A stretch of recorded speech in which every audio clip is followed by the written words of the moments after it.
ආයිබෝන් ළමයි මේ වීඩියෝ එක අපි සම්පූර්ණයෙන්ම කරන්නේ අපේ යුනිවර්සිටි ප්‍රී කෝස් එකේ නොවැම්බර් මාසේ වැඩපිළිවෙල ගැන ඔයාලව දැනුවත් කරන්න. එතකොට මේකෙදි මම A to Z නොවැම්බර් මාසේ අපි මොනවද කරන්නේ? ඊළඟට කෝස් එකට ජොයින් වෙලා නැති කෙනෙක් කොහොමද අපිත් එක්ක ජොයින් වෙන්නේ?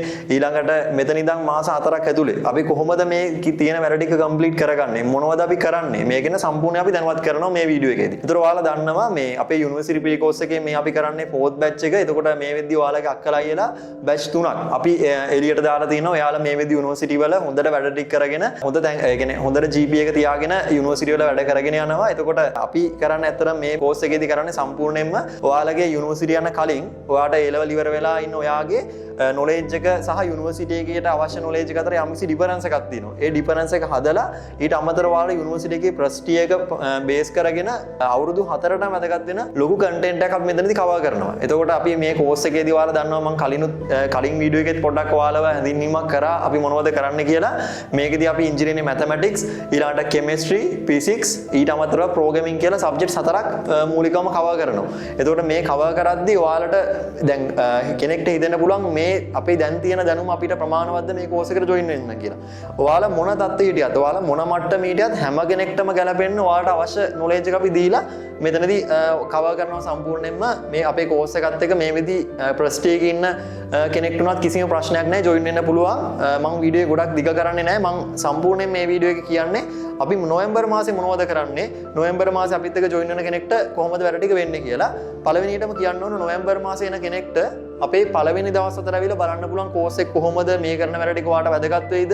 ඊට අමතරව අපි කියන දේවල් ඔයාලට තේරෙනවද කියලා ඔයාලට නොවැම්බර් මාසේ අපි ෆ්‍රී ඩේ දවස් 4ක් කරනවා. ඒ දවස් 4ට ජොයින් වෙලා බලන්න පුළුවන්. ඊට අමතරව ඔයාලට ස්පෙෂල් දෙයක් මම දීලා තියෙනවා. ඒ තමයි නොවැම්බර් මාසේ එන හැම කෙනෙක්ටම අපි පළවෙනි මාසේ ටියුට්ස් එක සම්පූර්ණයෙන්ම කුරිය කරන නොමිලේ. නොවැම්බර් මාසේ කවුරු ආවත් ඔයාලා අපේ වෙබ්සයිට් එකේ රෙජිස්ටර් කරනවා. ඒතකොට ඒ රෙජිස්ටර් වෙන හැම කෙනෙක්ටම අපි ටියුට් එක සම්පූර්ණයෙන් නොමිලේ කුරිය කරනවා.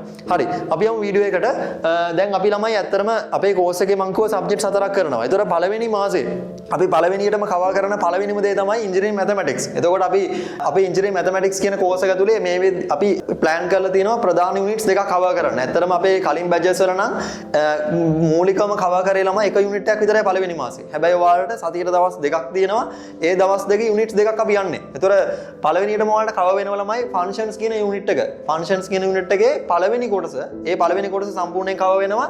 ඊට අමතරව partial fractions කියන unit එක තියෙනවා. ඒ partial fractions කියන unit එක සම්පූර්ණයෙන්ම කවර් වෙනවා. මේ units දෙකටම ඔයාලට වෙනම ටියුට් දෙයක් අපි ඔයාලට කුරිය කරනවා. ඊට අමතරව ළමයි ඒ ටියුට්ස් වලට දාලා වෙනම question ටියුට්ස් හදනවා. ඒ කියන්නේ ඔයාලට ඒකට අමතරව කොහොමද ප්‍රශ්න ඔයාලට මුණ ගැහෙන ප්‍රශ්න මොනවද? ඒ ප්‍රශ්න වලට ඔයාලව පොයින්ට් කරන්න වෙනම ටියුට්ස් දෙයක් ඔයාලට කුරිය කරනවා. ඊට අමතරව ළමයි අපි හදනවා මෙන්න මේ රිමයින්ඩර් කියලා වෙනම ප්ලෑන් එකක් තියෙනවා. ඒකෙදි කරන්නේ මාසේ අන්තිමට ඔයාලට මේ කරපු යුනිට්ස් දෙක ඔයාලට මතක තියාගන්න වෙනම ප්ලෑන් එකක් දෙනවා. ඒ ප්ලෑන් එකෙදිත් කරන්නේ සම්පූර්ණයෙන්ම ගණන් හදන එක. එතකොට ඒකට වෙනම රිමයින්ඩර් කියලා අපි වෙනම සීරීස් එකක් කරනවා. ඒක ඔයාලට ක්ලාස් එකට ආවම තේරෙයි. ඊට අමතරව ළමයි ඔයාලට මූලිකම යුනිවර්සිටි එකේදී හම්බ වෙන එක දෙයක් තමයි ක්විස් හම්බ වෙනවා, අසයින්මන්ට්ස් හම්බ වෙනවා, පේපර්ස් හම්බ වෙනවා. මේ ටික ඔයාලා කරන්න මුලින්ම ප්‍රැක්ටිස් වෙන්න ඕනේ. එහෙනම් ඔයාලා ඒකට ප්‍රැක්ටිස් කරන්න අපේ යනවා වෙනම සීරීස් එකක්. මේකෙදී ඔයාලට පේපර්ස්, ක්විස්, අසයින්මන්ට්ස් හම්බ වෙනවා. ඒකත් මේ වැඩපිළිවෙල ඇතුළේ තියෙනවා. දෙවෙනි දේ තමයි ළමයි අපි දෙවෙනි සබ්ජෙක්ට් එක විදිහට ඔයාලට කරන්නේ ඒ කියන්නේ මේන් දෙවෙනි සබ්ජෙක්ට් එක තමයි ඇත්තටම ෆිසික්ස් එක සහ කෙමිස්ට්‍රි එක. ওই දෙකම මේන් දෙකක්. ඒතකොට මම මුලින්ම කියන කෙමිස්ට්‍රි එක ඇතුලේ මොනවද වෙන්නේ කියලා. කෙමිස්ට්‍රි එක ඇතුලේ අපි කරනවා මැටර් ක්ලාසිෆිකේෂන් කියලා වෙනම යුනිට් එකක් තියෙනවා. යුනිට් එකට වෙනම ටියුට් එකක් ඔයාලට හම්බ වෙනවා. ඒ ටියුට් එකත් ඔයාලට කුරිය කරනවා. ඒතකොට ඒ ටියුට් එකත් මුලින් ඉඳලා සම්පූර්ණයෙන් අපි කවර් කරලා මේ දවස් 4 පළවෙනි දවස් 4 ඒ ටියුට් එක ඉවර කරනවා. ඒ ඊළඟට දෙවෙනි ඒ කියන්නේ ඊළඟ මාසේ තව දවස් 4ක් ඉතුරු වෙන්නේ. ඒව ඇතුලේ ළමයි ඇටොමික් තියරි කියන යුනිට් එක අරගෙන ඒ යුනිට් එක සම්පූර්ණ ඉවර කරනවා. ඊට අමතරව ඒකට දාලා ළමයි මේ ටියුට්ස් දෙකට අමතරව ඔයාලට වෙනම question tubes මේ question tube දෙකක් හම්බ වෙනවා. ඊට අමතරව ළමයි ඒකට අමතරව ඔයාලට අර කලින් මම කියපු maths subject එකේ කියපු වගේම මේකෙත් reminder plan එකක් තියෙනවා. ඒ reminder plan එක මේකෙත් අපි active කරලා තියෙනවා. ඊට අමතරව ළමයි මේකෙදිත් ඔයාලව යුනිවර්සිටි එකට practice කරවන්න ඔයාලට papers quiz සහ assignments අපි නිතරම දෙනවා. මාසේ පුරාවටම ඔයාලව subject එක ඇතුලේ තියාගන්න. ඊළඟට ළමයි ඊළඟ subject එක විදිහට අපි කරන්නේ physics කියන එක. ඒතර මේ physics කියන subject එක අදත් ඒකේ ළමයි අපි mainlyම focus කරලා තියෙන්නේ motion කියන unit එක අරගෙන cover කරන්න.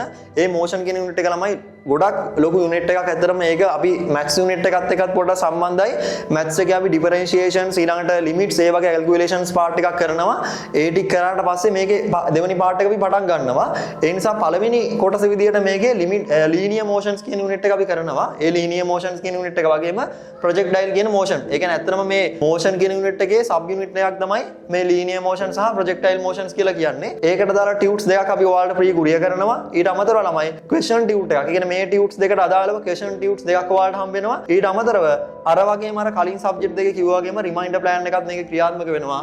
ඒ වගේම මේ සබ්ජෙක්ට් දෙකේ වගේම assignments quiz papers මේකේ හම්බ වෙනවා. හැබැයි ළමයි කියන්න ඕන අපි කලින් බැච් 3ේම ළමයින්ට මෙච්චර ලොකු ප්ලෑන් එකක් කරේ නැහැ. මෙච්චර ලොකු වර්ක් ප්ලෑන් එකක් අපි ඇක්ටිව් කරලා තිබ්බේ නැහැ. හැබැයි ඒ ළමයින්ගෙන් එන රෙස්පොන්ඩ් එකත් එක්ක යාළුවට කැම්පස් එකට ගියාට පස්සේ මේ දේවල් ටික ඇඩ් වුණා නම් හොඳයි කියලා එයාලා අපිට කියුවාට පස්සේ අපි කරන්නේ හැම බැච් එකම අප්ඩේට් කරගෙන යනවා. ඒතකොට මේ බැච් එකේ ගොඩක් අප්ඩේට් වෙලා තියෙනවා කලින් බැචස් වලට සමාන්තරව ගත්තොත් එහෙම. හරිද? ඊට අමතරව ළමයි මේ සබ්ජෙක්ට්ස් වලට අමතරව අපි කිව්වා අපි ප්‍රෝග්‍රෑමින් කියන සබ්ජෙක්ට් එක ප්‍රෝග්‍රෑමින් කියන පාර්ට් එක පටන් ගන්නවා. එතකොට ප්‍රෝග්‍රෑමින් පාර්ට් එකෙත් ලොකු වැඩ ටිකක් තියෙනවා.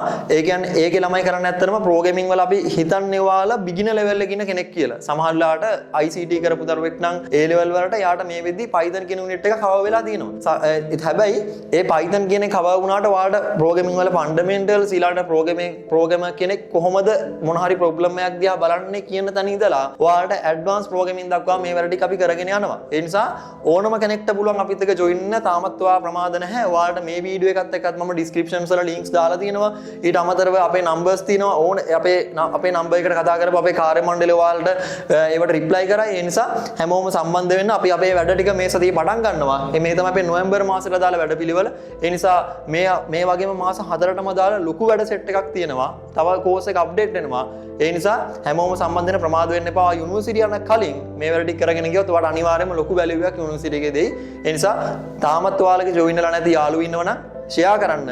අපි අපේ වැඩ ටික මේ සතියේ පටන් ගන්නවා.